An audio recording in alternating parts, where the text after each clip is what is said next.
Assalamu alaikum. I am Osama Rizwan, project manager of STMC, and today I will be presenting on behalf of my fellow group members including Muhammad Zubair Ali, technical lead, Muhammad Tayyab, software lead, and Syed Hussain Abbas, documentation head. In this presentation video, I will be discussing various characteristics and features of the software that we have made and will also give a demonstration of STMC. Remember that I will be calling the name of our program or software as STMC. So don't get confused. STMC actually stands for Stress Transformation and Mohr Circle.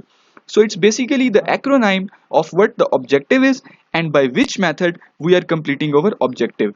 Let me first explain a bit about the problem statement. It will be much more clear after we all have a better understanding of what the aim of the project is. So basically, we are asked to design a user-friendly software which will help engineers to compute stress transformation and failure criteria under mechanical loading.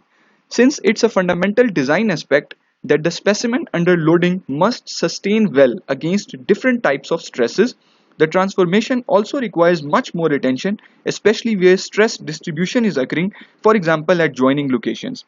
Being the project manager of the group, I did gathered all of the requirements and made a list of different tasks that our end product should be able to do.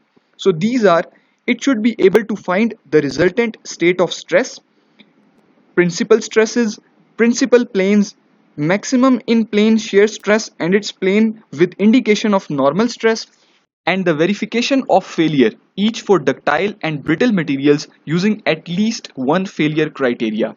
Finally, the program should also have the ability to construct Mohr circle of the final solution showing important stress and planes. So this was all about the requirement gathering phase, but we decided to go one step further. We have added some extra features as well to make the software more credible, like calculation of the factor of safety and plotting the 3D Mohr's circle. So now the software development phase. We have chosen MATLAB to construct the code of our application because of its capabilities of powerful mathematical calculation and plotting. After all of the requirements were enlisted, our technical head Muhammad Zubair and software developer Muhammad Tayyab started their work and came up with the final results. There were several revisions that were part of the development phase, and with each revision, our software became more precise. Our technical lead provided us all of the mathematical equations and cross-checked the final results that were obtained using the program. In this way, our progress turned around quite quickly and effectively. So let's dive into the demonstration phase.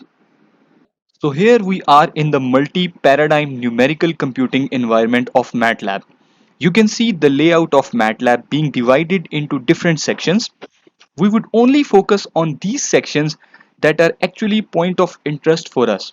So we have workspace on the left of the screen that will display all of the variables declared in the code plus their values after the program is executed. Then we have our script window where the code is written, and lastly we have this command window where user will give input after the code will run. Let's now dive into the code and explore it a bit. We have added comments everywhere in the code to make it easier to understand and make changes if required in future. In the beginning, we have declared all of the user input variables and their values will be assigned after user will run the code.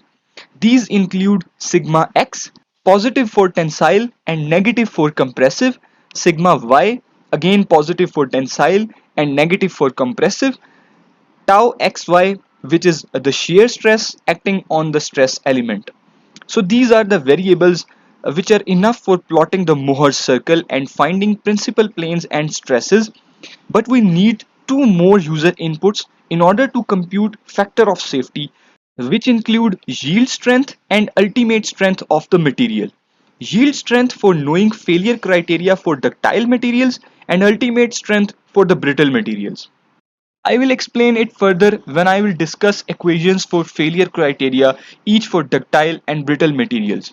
Moving forward, these are all of the equations that we need to construct Mohr's circle. Like in line number 12, we are defining center of the Mohr circle. Similar in a way we did it analytically, sigma x plus sigma y divided by 2.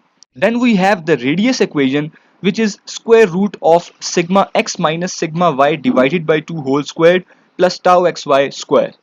After that, we have defined angle of the circle as it is defined in MATLAB. So angle of the circle is 360 degrees. The point x and y on the circle joining them forms the plane of stress for a certain stress element. Now in the code, we have failure criterias for ductile materials, both maximum shearing stress and maximum distortion energy. We are using yield strength for ductile materials because they do not permanently deform unless the applied stress exceeds yield strength of the material. Therefore, it is desirable for a ductile material not to enter the permanent deformation regime. This is the reason that for ductile materials, the factor of safety is greater than 1 if the stress applied is less than the material's yield strength. However, for brittle material, there is no regime of permanent deformation.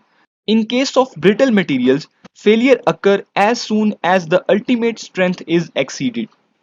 Therefore, their factor of safety is greater than 1 if and only if the applied stress is less than ultimate strength, either tensile or compressive. After that, we have added all of the formulas calculating principal stresses, principal directions, maximum in plane shear stress, factor of safety, shear stress plane and its direction, and some other as well. From line number 84 to 142, we have declared several variables that are in fact responsible for making the plot responsive. These are actually decision making statements that are if else to make distancing of different elements in plot more dynamic. In this way, we were able to construct a very responsive Mohr circle with a diameter as small as 5 units and as large as 1000 units. Finally, we have all of the commands for plotting the Mohr circle, which include plot, text, line, title, label, and a couple more. You can see a large number of code lines there, as it was probably the most difficult as well as time-taking section of the program that we made. In the end, we have output section where all of the display and print commands are used. So that's pretty much it. Let's run the program for a demonstration of how it works. Clicking on the run button on the editor tool strip, and here we go. Now we have to enter value of stress on x plane, y plane and tau xy. Let me enter it.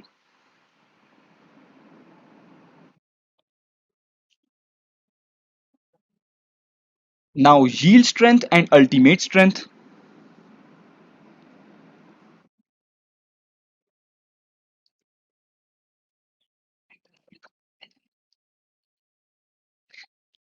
One thing that I want to mention here is the use of units.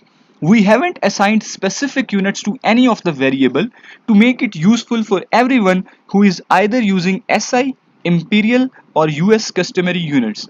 Keeping the quantities unit free helped us make our software more universal. In this way, engineers from around the globe can take advantage of the software irrespective of certain specific units. So here we are. The output is printed right below the input that we entered. Also, the plot of the Mohr circle is drawn. In the output, we have got all of the values ranging from resultant state of stress to the failure criteria that leaves the comment whether the material would yield or not. You can also see the plot which highlights each and everything very clearly. Now we have used a very user-friendly color scheme to help user understand quickly different highlighted points and lines on the Mohr circle. Let me briefly explain each line and point on the plot. The solid blue line makes the circumference of the Mohr circle. The dotted pink line is representing the principal plane on the Mohr circle. This dashed red line represents the maximum in-plane shear stress. The green solid line is representing the resultant state of stress, and the solid black line makes the coordinate system. The vertical axis is representing tau axis and horizontal axis represents sigma axis. Now coming up to the highlighted points, the pink diamond sign highlights maximum and minimum principal stresses. The red triangular sign highlights maximum and minimum shear stresses. Green asterisk sign highlights stress location on Mohr circle. Let's try plotting a 3D Mohr circle as we have added an extra feature of visualizing it. Uncommenting lines from 153 to 156 by selecting them and pressing Ctrl plus T and running the program again.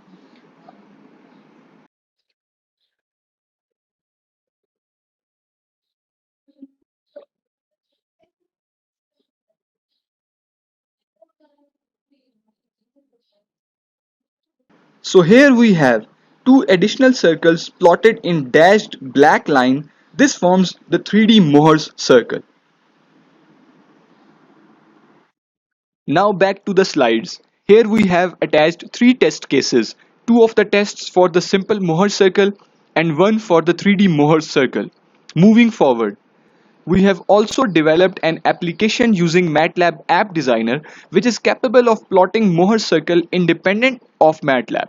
Right now, it's under development phase and can only plot a really simple Mohr circle. A test case for the application is attached here as well as in the documentation. Windows compatible .exe file is also attached in the submitted folder. So this was all about STMC.